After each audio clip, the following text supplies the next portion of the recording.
You know how I got land? I was homeless. And I used to fish all the time. I wasn't fishing playing, I was fishing catching fish because I drive to a rest area because I kept charcoal in my trunk. And when I got to them little grills on the side of the rest area, I'd take my charcoal and I'd fry my fish. But I was always fishing somewhere illegally because I ain't own no lake or nothing. And I catch a string of bass, probably get 6, 7 on there. Hey, what are you doing over here? Get away, get out of here. I pull my string up. Hey, them fish don't belong to you. Let them fish go. I got to take all them fish off the hook and throw it back in the water.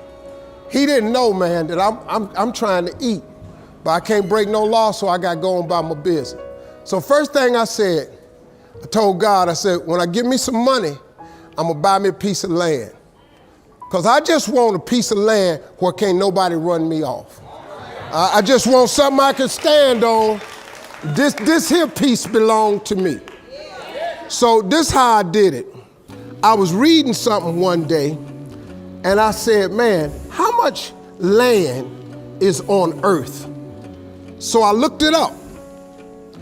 It's a little over 36 billion acres of land on earth. At the time, it was between 5 and 6 billion people on earth. It's a little over 8 billion now. So I did a little hood math. I said to myself, if it's 36 billion acres of land and it's 6 billion people, just to me, everybody ought to have 6 acres of land. It was a scripture my mom used to tell me about all the time. She said, you have not because you ask not. So guess what I started asking for? 6 acres of land. Just wanted 6. So I messed around and got my first piece of money. I got me a check for about $115,000. So first thing I did, went to Dallas, Texas, said I'm gonna buy me some land. I found a piece of land, I thought it was perfect. Had a fishing lake at the end of it, because I love to fish. I said, man, this piece I'm gonna buy right here. Let me talk to somebody. I was with a real estate agent. I said, how much is this? He says, $250,000. I can't afford this. I said, I got about 115. He said, I don't think you're gonna be able to get it for that, but I'll make a call. So he called the guy. The guy said he would take 115 now and I could pay him the rest later. And before I did it, I said, hey man, let me ask you something. How much land is that? He said, oh, that's 6 acres. It was 6 acres. I got ready to sign it up. The real estate agent said, Mr. Harvey, before you sign that, I want you to think about it. I want to show you something else. So he took me over to this dude's house. I never met this guy. He came outside, he's a hillbilly. He's just country. You know, I was a little nervous. Me and hillbillies don't really, we don't normally work that good together. His name was Jerry Campbell. Turned out to be one of the nicest men I ever met. I misjudged the man. He talked to me, he said, I want to show you something. And I go over there and I couldn't believe it, man. It had rolling hills on it. It had 4 lakes on it, fishing ponds. I said, man, look at this right here. How many acres is this, man? He said, 16 acres. I said, man, I can't afford nothing like that. He said, well, hold on, I'm in a tide right now. How much you got? I said, well, I was gonna do this other piece of land. I got 115 I'm gonna pay now. And if you give me a year to pay out the rest of it, I could buy it from you like that. He said, tomorrow morning, if you bring me a $115,000 check, I'm gonna give you this land.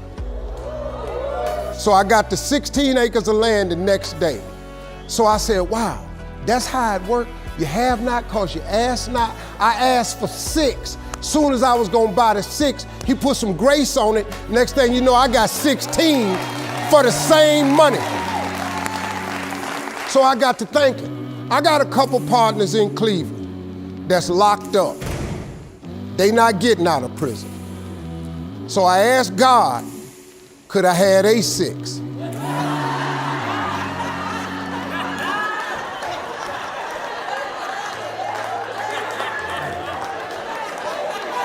They not getting out. They got 6 coming.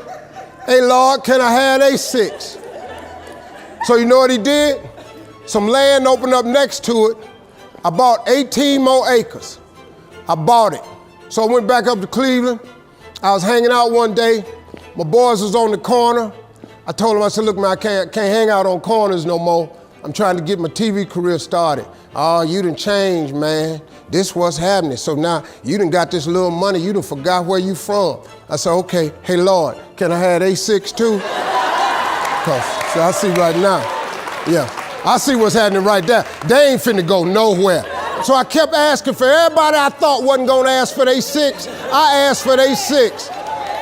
I ended up owning almost 300 acres of land in Denton County, Texas. But I just kept on, man. Just kept on with it. I just kept the faith. I kept believing. I kept asking him. I kept wanting. God got great life for you, man. But you're gonna have to ask for it. And when you ask for it, you're gonna have to believe it. After you believe it, you gotta put your work in. Now, if you don't wanna do the work that it takes to be successful, this man with his success, if you knew how hard he worked, if you knew the hours he put in, the hours his daddy put in, if you knew what it really took, it's daunting. It's days, man, where you go, whoa, what is this I'm trying to do? But you got to hang in there. See, getting what you want is up to you. How you get there, that's up to God. See, the problem with you is you trying to figure out how to do something. Listen to this. The how-to ain't none of your business. The Bible don't tell you to figure nothing out. It say ask, believe, and receive. Now, see, you keep going down these churches, they keep telling you this, but you ain't listening. I'm asking you to listen. You can turn your life around if you change your attitude. You change your attitude, you change your altitude. Stop sitting in here with a life of mediocrity when that ain't what God created you for.